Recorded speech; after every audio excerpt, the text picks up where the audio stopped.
Boa noite, queridos irmãos. Vamos então nos preparar, né? Mentalmente, espiritualmente, para as nossas tarefas da noite.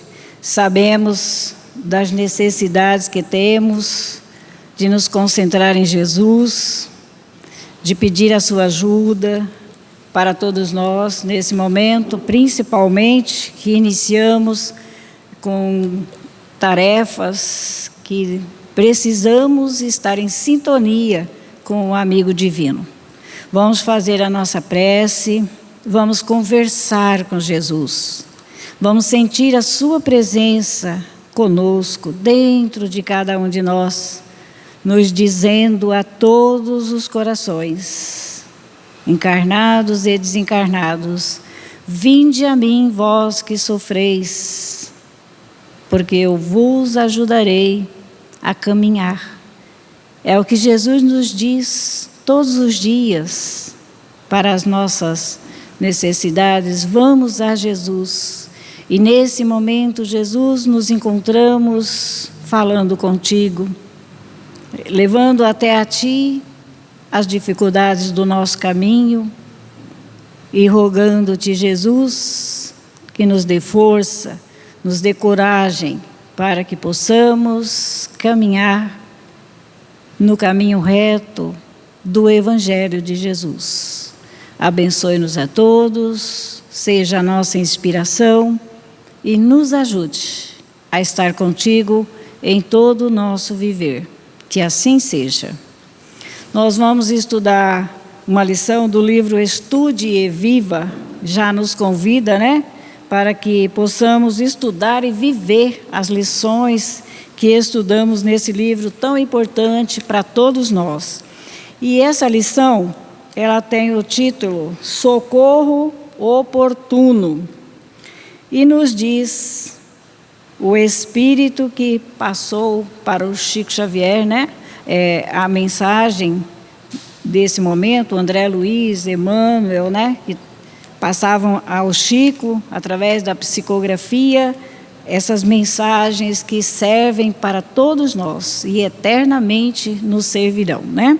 Ele diz assim: no socorro oportuno, sensibiliza-te diante do irmão positivamente obsediado, e esmera-te em ofertar-lhe o esclarecimento salvador com que a doutrina espírita te oferece. Então, ele está nos dizendo que devemos nos sensibilizar pelas dores dos outros, dos nossos irmãos, e fazermos o possível de ofertar o esclarecimento que já temos, né? Porque nós temos, quem estuda o Evangelho já conquistou algo de aprendizado que pode estar passando para o outro como um esclarecimento salvador. Essa é o que a doutrina espírita nos oferece. E ele diz assim: bendito seja o impulso que te leva a socorrer semelhante doente da alma. Porque no caso obsessivo, a nossa doença é da alma, do espírito encarnado, né? Recebemos pensamentos e alojamos esse pensamento em nós e passamos a sentir as mesmas dificuldades do nosso irmão que está fora do corpo ligado a nós. Então, veja bem, somos doentes da alma, todos nós. Entretanto, reflete nos outros, não só naquele que a gente vê ali no momento tão perturbado, reflete nos outros, os que se encontram nas últimas trincheiras da resistência ao desequilíbrio espiritual. Então, quando estamos, né, como nos diz aqui, doente da alma, nós estamos também com várias companhias conosco. E a gente vê só, às vezes, o encarnado, aquele que a gente enxerga, mas junto com ele, vem junto em busca do tratamento de Jesus, né, da ajuda, muitos desencarnados que estão, muitas vezes, entrincheirados na nossa mente, não consegue se libertar do nosso pensamento e nós dos outros pensamentos. Então, estão assim num desequilíbrio espiritual. Por um alienado que se candidata às terapias do manicômio, Centenas de fronteiriços da obsessão renteiam contigo na experiência cotidiana. Vejamos, né, hospitais psiquiátricos, onde se alojam, né, irmãos nossos, alienados, que já não têm condições de conduzir a si mesmo, então, os tratamentos médicos, né? E nós podemos observar que renteiam ali muitos que estão também naqueles momentos, durante o dia, durante o tempo todo, junto àqueles irmãos que estão internados em hospitais, de manicômios, eles dizem assim, né? Hoje nós temos hospitais psiquiátricos, desambientados num mundo que ainda não dispõe de recursos que lhes aliviem o íntimo atormentado. Então, esses irmãos estão no mundo, estão aqui no mundo, mas sem força, sem condições, estão desambientados. Por quê? Porque a gente não estuda o Evangelho, a gente não cria um roteiro na nossa vida, ficamos doentes, adquirimos vários companheiros também que estão na mesma condição que nós, né? E nos encontramos desambientados no mundo que ainda não dispomos de recursos que lhes aliviem o íntimo atormentado. Por isso, os nossos irmãos se ligam a gente, porque eles estão desambientados do socorro. A gente vive, muitas vezes, preocupado, né? Sem estudar o Evangelho, sem estar buscando esse roteiro. E fora do corpo, nos encontramos desambientados aqui no mundo, não sabemos aonde ir, não sabemos o que fazer. Estamos atormentados, segundo a lição aqui. Esperam por algo, e esses irmãos esperam por algo que lhe pacifique as energias, aquela energia sem saber o que fazer, como fazer, né? Perturbações, e eles querem alguém que os ajude a pacificar as energias, suspirando por um raio de luz. Quantos irmãos estão aqui conosco, como nós encarnados, buscando um raio de luz nesse momento? Uma lição que ilumine, que clareie as nossas mentes, para que possamos nos desenlenhar de pensamentos negativos, né? Então, eles também precisam que pacifiquem as energias. E estão conosco, estão presentes. Não vemos, mas eles se fazem presentes, né? A maneira de viajores tresmelhados nas trevas. Olha a condição que a gente fica quando não buscamos, não só estudar o Evangelho, também, né? Vivenciar, nos esforçarmos.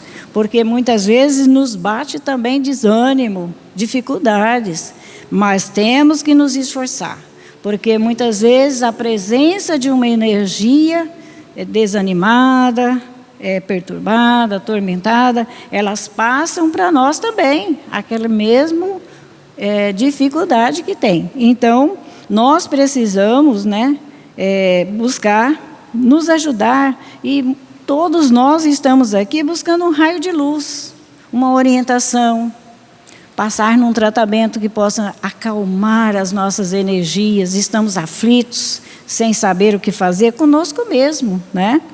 Então, marchavam resguardados da honestidade. E muitos irmãos, né, que se encontram às vezes fora do corpo, eles marchavam na honestidade e viram-se lesados a golpe de crueldade.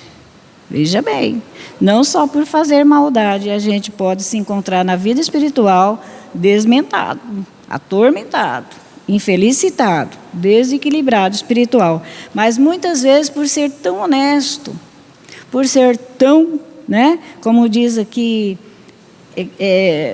fiel ao propósito de viver aqui na Terra como encarnado, eles podem se sentir lesados como golpes de crueldade e se perturbar. Mascarada de inteligência, abraçaram tarefas edificantes e foram espancados pela injúria, acusados de falta de que jamais seriam capazes de cometer. E podemos nos perturbar por isso. Se não tivermos estudando, colocando em nossas vidas o Evangelho no nosso dia a dia. Como colocar o Evangelho em nossas vidas? Na nossa palavra, o que falarmos, né? Podemos usar o Evangelho, o que aprendemos no Evangelho.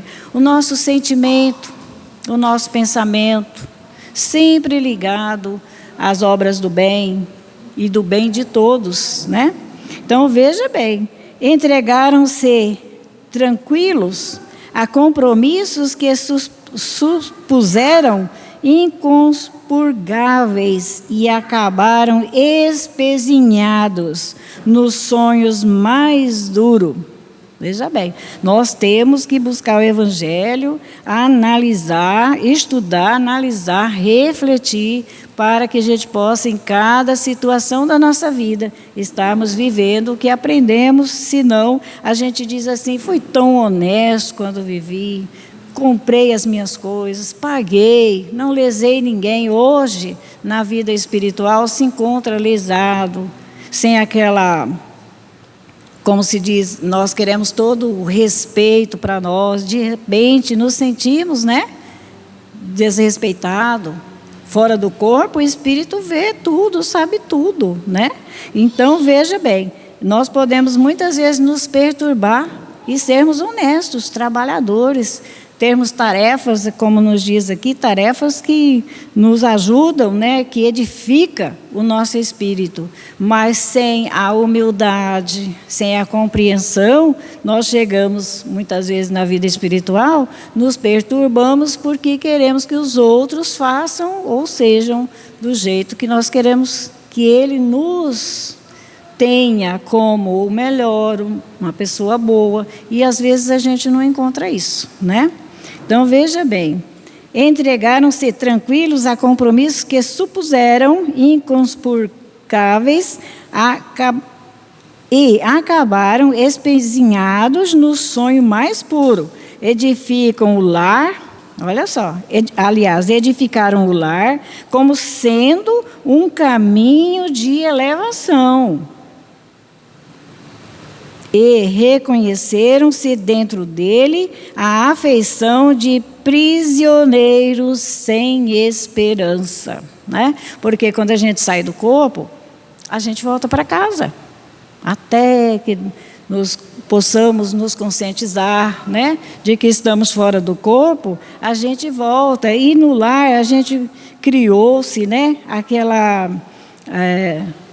tranquilidade quando estamos encarnados. Saímos do corpo, não entendemos que os que estão no corpo físico não nos vê, não nos dá atenção.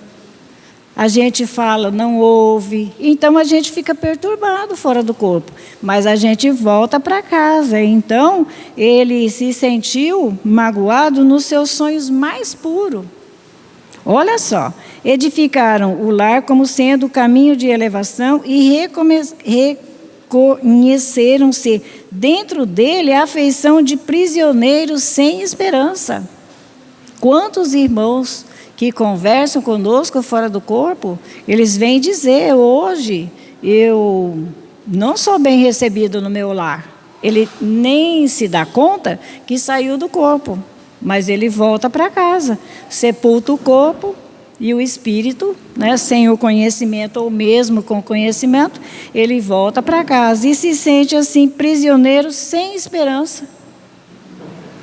Criaram filhos, investindo em casa toda a sua riqueza de ideal e de ternura. Veja bem, na expectativa de encontrarem companheiros abençoados para a velhice.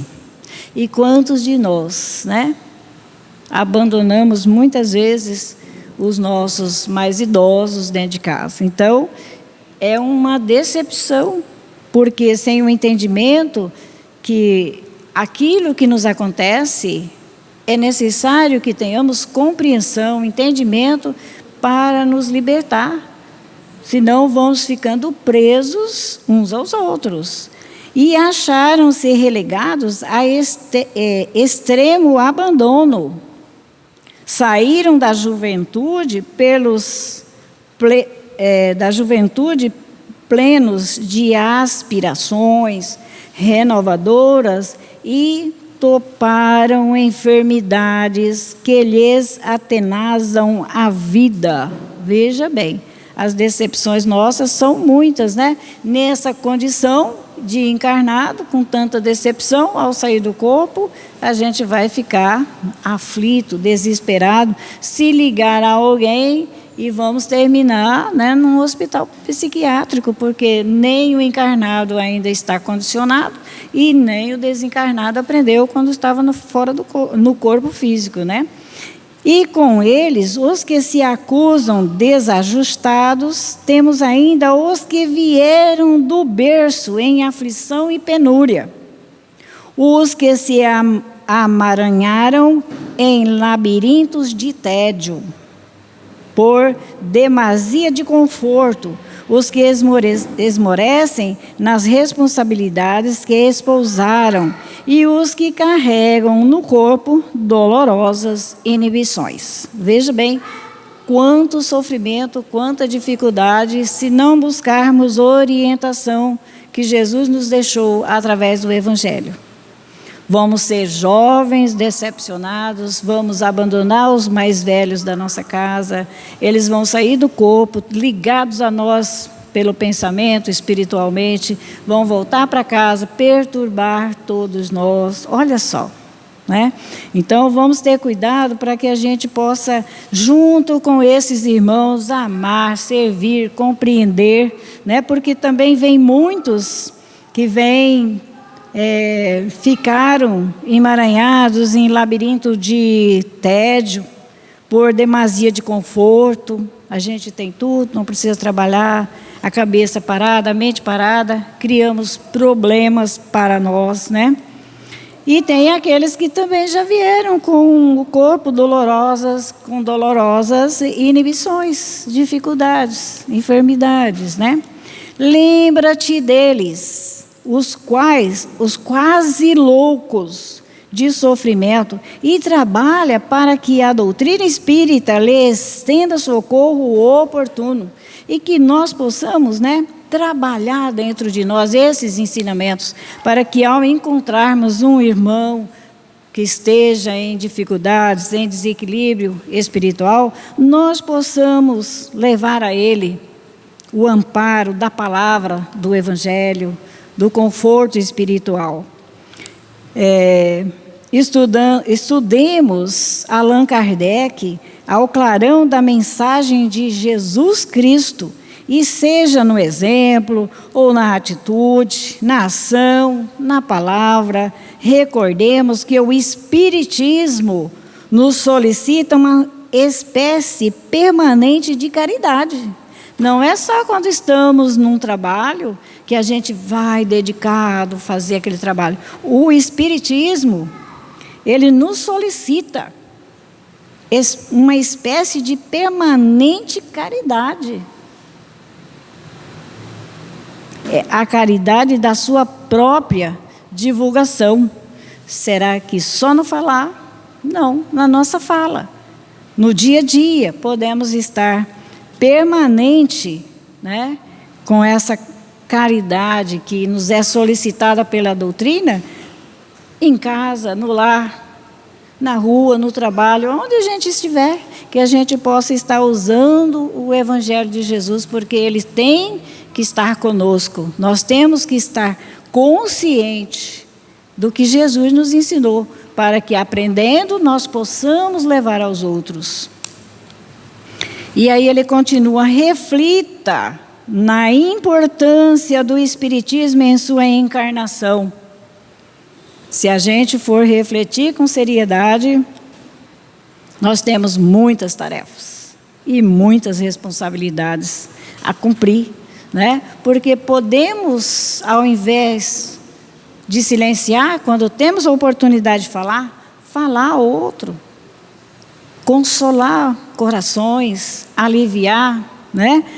Corações desequilibrados, Confrontemo-lo com as circunstâncias diversas em que você despende a própria existência. Então, nós temos que estar sempre atento, porque todos nós, na nossa existência, nós defrontamos com situações difíceis. E é tão importante quando alguém nos fala uma palavra que nos dá orientação, que nos dá caminho, né? Nos dá roteiro para a nossa vida.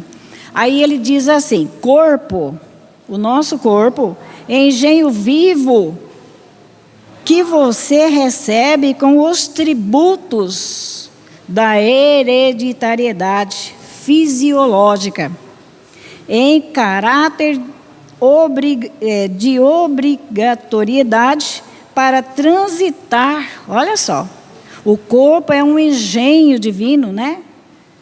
É uma máquina divina que a gente recebe com os tributos de hereditariedade fisiológica. Nós trazemos tudo no nosso corpo: a fala, o olhar, o ouvido, as mãos, os pés, o coração.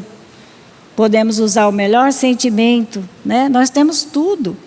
E nós, em caráter de obrigatoriedade, para transitar no planeta por tempo variado. Máquina essa que funciona tal qual. Olha, isso é muito importante. E a gente fala: por que eu fico doente, né? Por que eu estou perturbado? Nós ganhamos o corpo físico com todos os atributos para trabalhar dentro de nós, aqui na Terra, por tempo variado. Máquina essa que funciona tal qual o estado vibratório da nossa mente. A nossa saúde, a nossa enfermidade está aqui, na nossa mente. O que pensamos, já criamos. Então, vamos buscar cuidar do nosso pensamento, porque ele é criador, é a força maior que temos. E o nosso corpo vai funcionar, saudável ou enfermo, de acordo com as vibrações da nossa mente. Veja bem, né? Está nas nossas mãos a nossa cura. Família, grupo consanguíneo, a que você forçosamente se vincula por remanescentes do pretérito ou imposições de afinidade com vista ao burilamento pessoal. Então, relacionando a família, ele está nos dizendo que nós temos uma família tal qual nós precisamos para o nosso crescimento espiritual. Profissão, quadro de atividades constrangendo-lhe as energias, a repetição diária das mesmas operações de trabalho, expressando o aprendizado compulsório, seja para recapitular experiência imperfeita do passado ou para a aquisição de competência em demanda do futuro. Se estamos numa tarefa, numa profissão, temos que fazê-la com amor, porque nós podemos estar recapitulando, né, experiências nossas imperfeitas, porque muitas vezes na mesma profissão do passado a gente não fez com carinho. Então a gente volta para completar, é compulsório. Você tem a lei do trabalho, a lei da perfeição, ela nos impulsiona, né? É o progresso nosso. Então muitas vezes a gente está também se aperfeiçoando mais nas nossas tarefas, nas nossas profissões, para que na demanda do futuro a gente esteja mais profissionalizado, né? Provas, lições retardadas que nós mesmos acumulamos no caminho, através de erros impensados ou conscientes em transata reencarnações, e que somente compelindo-os a rememorar e reaprender. As provas são para tem essa função em nossas vidas, para que a gente, em encarnações passadas, né, a gente consciente ou inconsciente, fomos, né, impensadamente para o erro. E agora essas provas vêm para nos ajudar, para que possamos reaprender de novo. Doenças, problemas que carregamos conosco, criados por vícios de outras épocas ou abuso de agora. Também pode ser agora, né? Que a lei nos impõe em favor do nosso equilíbrio. As doenças não é o mal como imaginamos. Veja bem, são problemas que carregamos conosco, criado por vícios de outras épocas ou abuso de agora, que a lei nos impõe em favor de nosso equilíbrio. Decepções, cortes necessários em nossas fantasias, provocados por nossos excessos, aos quais ninguém pode fugir. Veja bem, as decepções a gente não consegue fugir delas, né? Por quê? Que são cortes necessários em nossa fantasia. A gente cria fantasia na nossa mente, paisagem mental fantasiosas, né? Provocados por nosso excesso, aos quais ninguém pode fugir. Um dia menos dia, a gente se encontra decepcionado com algo na nossa vida. Inibições, embaraços gerados pelo comportamento que adotamos ontem e que hoje nos cabe suportar em esforços reeducativos. As inibições. Muitas vezes, né, sentimos inibições por determinadas tarefas, mas são embaraços que a gente criou, né, gerou no nosso comportamento no passado e que adotamos ontem e que hoje nos cabe suportar em forçoso reeducação nossa, reequilíbrio, reeducação.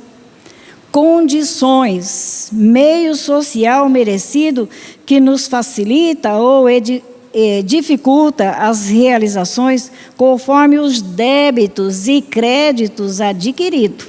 Nada vem de mão beijada nas nossas vidas, né? Se temos uma condição social merecido que nos facilita as dificuldades, as realizações que temos que fazer, conforme os nossos débitos e nossos créditos adquiridos. Às vezes passamos por mais dificuldades ou temos mais facilidade de realizar alguma coisa, né? E ele termina dizendo, segundo, é fácil de concluir. Todas as situações da existência humana, a nossa existência, né, são deveres a que nos obrigamos sob impositivos de regeneração ou progresso. Então, veja bem, é muito fácil de resumir, ele diz, de concluir, toda a situação da nossa existência humana são deveres a que nos obrigamos sob impositivo da lei divina, né? De regeneração ou de progresso. É imposto a nós esse esforço. Mas a doutrina espírita é o primeiro sinal de que estamos entrando em libertação espiritual, à frente do universo, habilitando-nos pela compreensão da justiça e pelo serviço à humanidade, a crescer e aprimorar-nos para as esferas superiores. Veja bem, né? Que estamos com a doutrina espírita, nós estamos abrindo as nossas mentes para o universo. Estamos aprendendo sempre, nos habilitando a compreender a justiça divina, né? E pelo serviço à humanidade, ajudar aos outros, é um grande aprendizado para todos nós. Crescer, aprimorar-nos para as esferas superiores. Termina ele dizendo assim, pense no valor do Espiritismo em sua vida. Ele é a sua verdadeira oportunidade de partilhar a imortalidade desde hoje. Veja bem, que bênção temos, né? Pense no valor do Espiritismo, do Evangelho de Jesus, dos ensinamentos de Allan Kardec, dentro de tudo aquilo que Jesus veio nos trazer, nos ensinar. Que a gente possa pensar no valor de termos esse conhecimento agora, na nossa vida. Ele é a sua verdadeira oportunidade de partilhar a imortalidade desde hoje. Não vamos esperar para quando desencarnarmos, né? Isso deixa para depois. Hoje, com a doutrina espírita, nós temos oportunidade de conhecer que somos espíritos eternos, que vamos deixar o corpo físico, mas não vamos morrer. Por isso, nós vamos nos cuidar, porque nós temos que trabalhar dentro da eternidade que somos. E o Evangelho de Jesus, ele é infinitamente apoiador, mantenedor do equilíbrio e da paz de todos nós. Estudemos e vivenciamos, né? Porque só o estudo muitas vezes nos falta o entendimento e a vivência. Aí passamos por dificuldade por não estarmos vivenciando o que aprendemos com Jesus. E do Evangelho Palavras de Vida Eterna, nós vamos estudar também uma lição, porque essa lição primeira, ela nos ensina a adquirirmos condições, né? Porque nós não vamos, em trabalho algum, fazer o melhor trabalho, sem que tenhamos condições, entendimento para esse trabalho. Não vai ser vitorioso, né? Então, o Evangelho vai nos ensinar socorro e concurso, né? Veja bem, quantos pães tendes? Quem disse foi Jesus. Ele disse aos seus discípulos, né? Diante da multidão, quantos pães tendes? Marcos, capítulo 8, versículo 5. E Emmanuel nos diz, observemos que o Senhor, diante da multidão faminta, e nós também estamos famintos, né? De recursos, de bênçãos, buscando uma luz, um raio de luz aqui hoje, juntos, para que a gente possa tomar um rumo diferente na nossa vida, estar mais perto de Jesus, estarmos cumprindo os nossos deveres, não porque Jesus ensinou, é porque nós precisamos e Ele nos ensinou. Observemos que o Senhor, diante da multidão faminta, não pergunta, veja bem, aos companheiros, abre aspas, de quantos pães necessitamos. Vamos perguntar hoje, quanto tempo precisamos? Quantos médios precisamos hoje trabalhar para a gente atender a necessidade de cada um de nós aqui, né? E Jesus não perguntou quanto necessitamos, quantos pães necessitam, quantos benefícios, não é perguntado a nós hoje, quantos benefícios nós viemos buscar, mas Ele diz, quantos pães tendes? Porque o trabalhador, ele tem que ter dentro dele alimento, que significa conhecimento, vida transformada. Porque Jesus não vai perguntar quanto é a necessidade de todo mundo, não. O que você tem para trabalhar hoje na assistência? O que você trouxe no campo do entendimento, da sua vida correta diante do Cristo? É isso que Jesus pergunta. Ele não pergunta, nossa, nós podemos falar, o nosso planeta precisa de tantos benefícios. Mas o que nós temos para socorrer um irmão nosso à distância? O que temos? Como vamos agir? Nós vamos agir pelo pensamento, com os nossos sentimentos ligados ao bem, nós vamos emitir esses fluidos magnéticos e vão ser socorridos irmãos à distância. Como nós ouvimos muitas vezes irmãos nossos dizer, a sala está cheia, vocês não vão conseguir atender todo mundo, é muita gente que está aqui. Muitas macas, muitos médicos, mas muita necessidade. Mas Jesus pergunta para nós, e o que tendes? O que você tem de carinho, de amor hoje, para devotar esses irmãos que vêm naquela condição que estudamos aqui agora, perturbados, desequilibrados, não só encarnados, desencarnados, que são multidões, decepcionados com a família, decepcionados com a vida honesta que teve, mas se decepciona, né?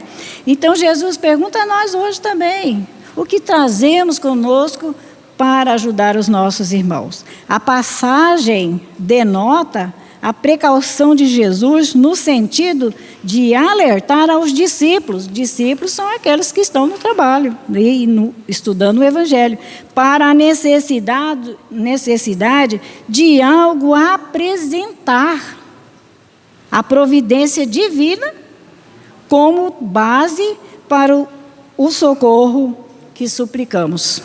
Veja bem, nós temos que ter base, como vamos atender, vamos usar o nosso melhor sentimento de amor para atender, porque se a gente vem e não traz essa base que Jesus nos ensinou, não vamos conseguir saciar a sede daquele que vem perturbado, aflito, que nós não vemos, mas estão conosco. Então está na nossa responsabilidade.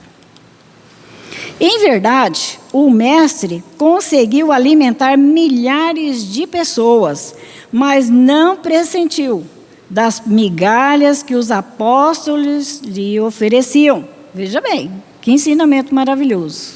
Jesus nos socorre. Ele alimentou muitas pessoas, mas nós que estamos no trabalho, Jesus também precisa da migalha de amor, de entendimento que temos para ajudar os nossos irmãos, sermos instrumento de Jesus no trabalho, aonde estivermos. O ensinamento é precioso para a nossa experiência de oração, porque a gente diz, vou fazer uma prece, né? Aí você fala uma prece decorada, seu sentimento está longe, as palavras estão aqui, e ele diz assim, não vale rogar as concessões do céu, pedir só a Deus que faça por nós, os nossos benfeitores. Não. Alongando mãos vazias, veja bem, meus irmãos, né? Alongar as nossas mãos vazias, pedir a Deus, falarmos palavras bonitas, fazer as nossas preces, pedir a concessão do céu, quer dizer, a presença dos nossos benfeitores que venham nos ajudar. Não, com palavras brilhantes, comoventes, mas sim pedir a proteção de que carecemos, apresentando em nosso favor as possibilidades, ainda que diminutas. E Jesus não exige muito de nós, que as nossas possibilidades no trabalho, na presença nossa aqui junto aos nossos irmãos, possa ser uma contribuição diminuta de nosso esforço próprio. Precisa da nossa ligação com o nosso Pai, da nossa vivência transformada, para que na hora que a gente, em oração, pedirmos a Jesus que Ele conceda um benefício a nós, nós precisamos ter base, né? Não adianta solicitar as bênçãos do pão imobilizando os nossos braços. Olha que lição, né? No gelo da preguiça.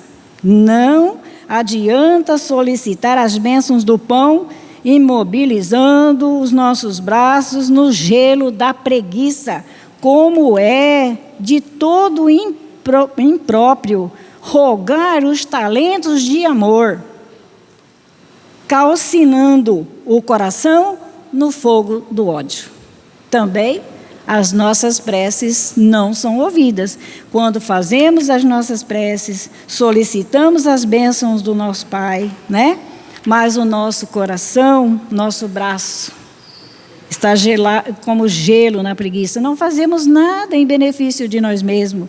E também rogando os talentos de amor dos nossos benfeitores, que tudo fazem para nos ajudar, que tudo passaram como nós passamos, em decepções, em desesperança, em desequilíbrio, mas eles venceram e hoje eles têm a base do amor dentro deles. Então, se o nosso coração está calcinado de ódio como fogo, as nossas preces não darão, né, o socorro a que viemos com esse desejo, porque desejamos o que ainda não possuímos e nós damos o que temos, né? E Emmanuel diz: de certo, o Senhor operará maravilhas, Jesus faz, no amparo a todos aqueles que te partilham a marcha. Dispensará socorro aos que amas, transformarás o quadro social em que te situas e exaltará o templo doméstico em que respiras. Jesus nos ajuda no nosso lar, né? Nas nossas situações sociais, nos diz o Evangelho. Mas é preciso que a gente também se prepare para receber as bênçãos divinas. E aonde aqui na terra nós respirarmos, nós temos a assistência de Jesus. E ele termina dizendo: contudo, para isso é necessário lhe ofereçamos os recursos que já conseguiste amontoar em ti mesmo. Olha aí, para que a gente possa, né, receber inspiração, assistência na nossa família, no nosso trabalho, aonde estivermos, é preciso que nós também já ofereçamos os nossos recursos que já conseguimos amontoar em nós mesmos para a extensão do progresso e para a vitória do bem.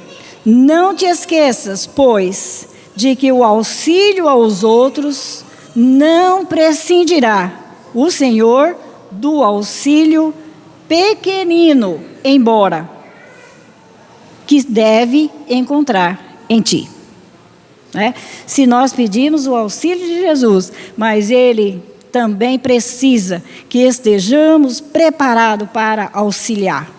E nem que seja pequena a nossa colaboração, mas Ele precisa que estejamos em sintonia com a obra do bem, com o trabalho, porque vamos ter base para ter uma assistência, para receber inspiração, para trabalharmos em benefício de alguém e de nós mesmos. Que Jesus nos abençoe e nos ajude a relembrar as lições da noite, para que possamos adquirir também as bases do amor, para estarmos junto com os nossos irmãos e todos serem socorridos. Que assim seja.